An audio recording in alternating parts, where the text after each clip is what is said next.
चलिए जानते हैं देश और दुनिया के सिलेक्टेड काम की और महत्वपूर्ण 20 बड़ी खबरों को सिर्फ 10 मिनट में। पर अभी तक आपने इस वीडियो को लाइक नहीं किया है तो लाइक कर ले, चैनल पे नए हैं तो चैनल को सब्सक्राइब कर ले, साथ में बेल आइकन भी प्रेस कर ले और वीडियो को ज्यादा से ज्यादा शेयर करें। तो चलिए बढ़ते हैं खबरों की ओर।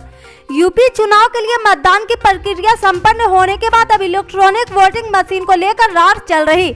10 मार्च को मतगणना होनी है और इससे ठीक एक दिन पहले तक समाजवादी पार्टी ने चुनाव आयोग, राज्य सरकार और प्रशासन के खिलाफ मोर्चा खोल रखा। सपा ने अब चुनाव आयोग से मतगणना के वेब कास्टिंग कराने की मांग की है। सपा के उत्तर प्रदेश अध्यक्ष नरेश उत्तम पटेल की ओर से इस संबंध में चुनाव आयोग को एक पत्र लिखा गया। नरेश उत्तम पटेल की ओर से लिखे पत्र में ये मांग की गई है कि मतगणना की वेब कास्टिंग कराई जाए और इसका लिंक हर राजनीतिक दल को उपलब्ध कराया जाए। सपा की ओर से वोटिंग के दिन वेब कास्टिंग कराए जाने की भी हवाला दिया। सपा के प्रदेश अध्यक्ष ने कहा कि वोटिंग के दिन यूपी के हर विधानसभा क्षेत्र के करीब 50% पोलिंग बूथ से वेब कास्टिंग कराई गई है। वेब कास्टिंग का लिंक भारत निर्वाचन आयोग, मुख्य निर्वाचक अधिकारी और जिला निर्वाचक अधिकारियों को दिया गया था। चुनाव आयोग के अधिकारी हर विधानसभा के 50% पोलिंग बूथ पर मतदान लाइव देख रहे हैं।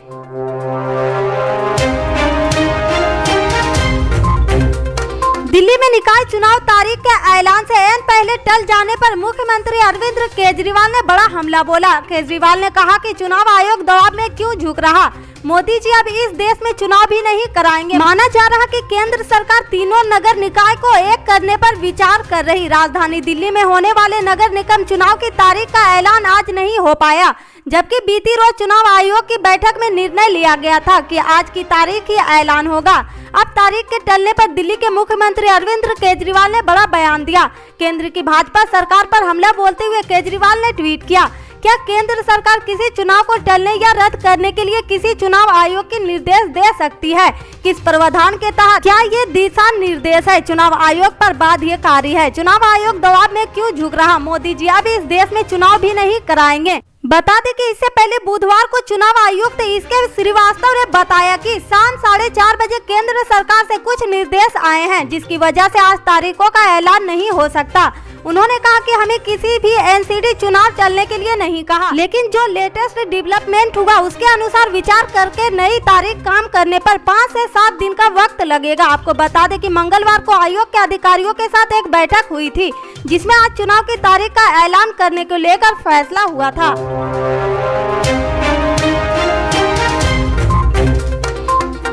कांग्रेस सांसद राहुल गांधी ने बुधवार को केंद्र सरकार पर जमकर बरसे। केरल के कोझिकोड में राहुल गांधी ने केंद्र पर आरोप लगाते हुए कहा कि देश में शासन कर रहे लोग देश में नफरत और गुस्सा फैला रहे हैं। वे देश को बांटने में लगे हुए हैं। यहाँ के मुक्का मुस्लिम अनाथालय की एक बिल्डिंग का उद्घाटन करते हुए कांग्रेस सांसद ने कहा कि सरकार द्वारा फैलाए गए गुस्सों का नतीजा अर्थव्यवस्था पर दिखाई दे रहा। इस सरकार में बेरोजगारी और वस्तुओं की कीमतें आसमान छू रही। बुधवार को उन्होंने कहा कि यह साफ है कि देश में राज्य कर रहे लोग नफरत फैला रहे हैं। 2 दिन के दौरे में केरल पहुंचे राहुल गांधी ने कहा कि नफरत का जवाब नफरत से देना इसका समाधान नहीं है। नफरत से लड़ने का एकमात्र तरीका प्यार और स्नेह है। राहुल गांधी ने इससे पहले वायनाड में एक कांग्रेस कार्यालय का भी उद्घाटन किया। कार्यालय का उद्घाटन करते हुए राहुल गांधी ने कहा कि कार्यालय का प्रयोग जिले में पार्टी के हथियार के रूप में होना चाहिए।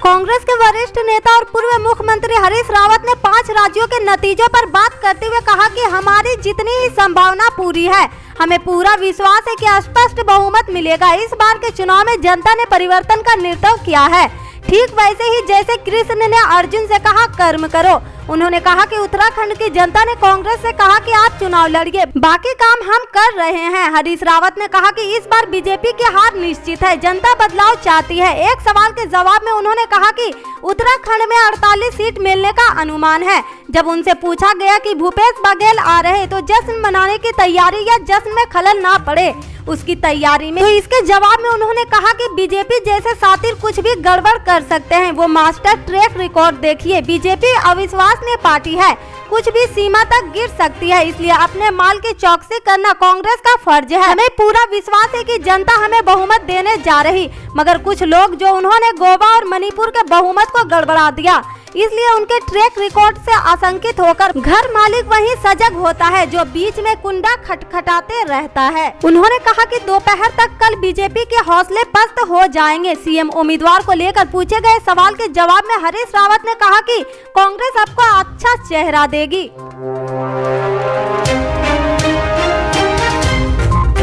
बिहार विधानसभा का बजट सत्र चल रहा, रोज नए मुद्दों को लेकर विपक्ष सरकार पर हमलावर है। आज नेता प्रतिपक्ष तेजस्वी यादव ने सदन में मनरेगा में नौकरी का मुद्दा उठाया, जिस पर जमकर हंगामा हुआ।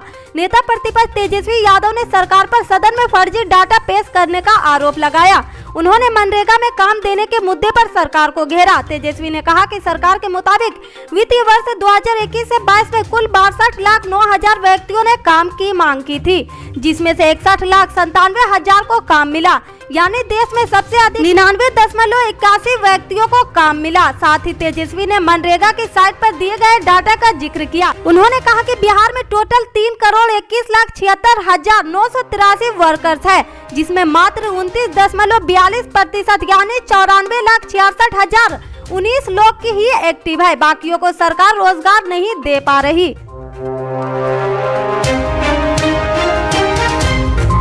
उत्तर प्रदेश में विधानसभा चुनाव के नतीजे से पहले वाराणसी में ईवीएम को लेकर जारी बवाल के बीच बड़ी खबर सामने आई। अखिलेश यादव के ईवीएम चोरी के आरोप पर चुनाव आयोग एक्शन लेने के मूड में है। चुनाव आयोग के सूत्रों की माने तो वाराणसी में ईवीएम पर हुए बवाल को लेकर एडीएम एनके सिंह पर गाज गिर सकती है और उन्हें तुरंत सस्पेंड किया जाएगा। बता दें कि वाराणसी में सपा कार्यकर्ताओं ने मंगलवार की शाम को ईवीएम लदी गाड़ियों को पकड़े जाने पर बवाल किया था और अखिलेश यादव ने डीएम समेत चुनाव आयोग के अधिकारियों पर ईवीएम से छेड़छाड़ का आरोप लगाया था।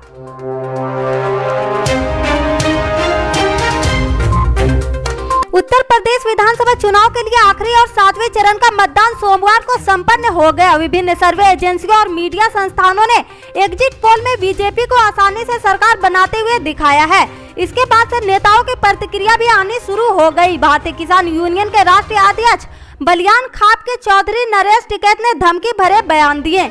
उन्होंने कहा कि 10 मार्च को सभी को अपनी वोट की निगरानी करनी है, यह देखना है कि जिसको वोट दिया गया उसे मिल रहा या नहीं।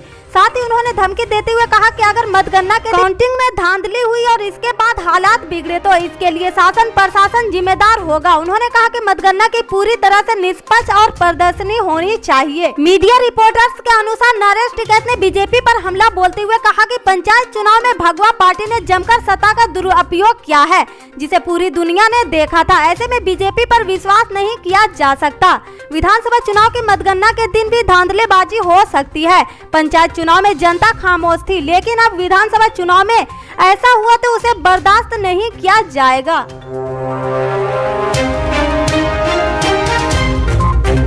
कांग्रेस महासचिव प्रियंका गांधी छत्तीसगढ़ से राज्यसभा में जा सकती है। हालांकि यह फैसला अभी प्रियंका गांधी को ही लेना है। उत्तर प्रदेश के विधानसभा चुनाव की प्रभावी रही प्रियंका गांधी पंजाब और गोवा में भी सक्रिय रही थी।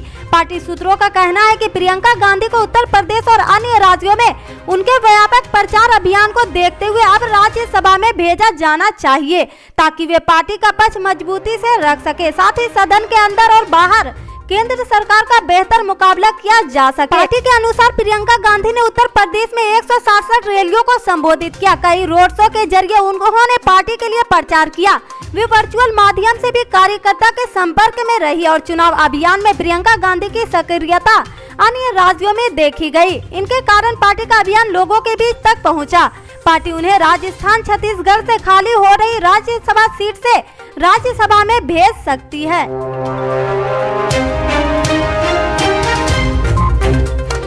सरकारी कर्मचारियों की पेंशन लागू करने के मुख्यमंत्री अशोक गहलोत के फैसले का अनुसार अब देश भर में होने लगा है।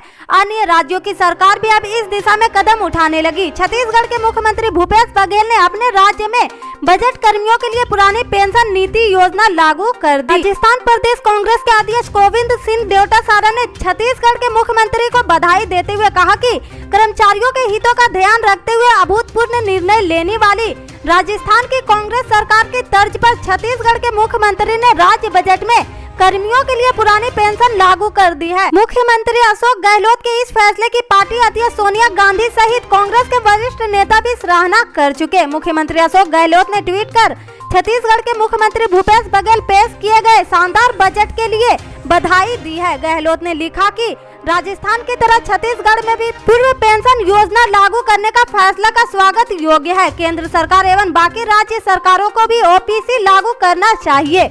इससे आगे की अपडेट्स को जानने के लिए जुड़े रहें हमारे राइट न्यूज के साथ। मिलते हैं फिर बड़ी खबर में, तब तक के लिए जय हिंद।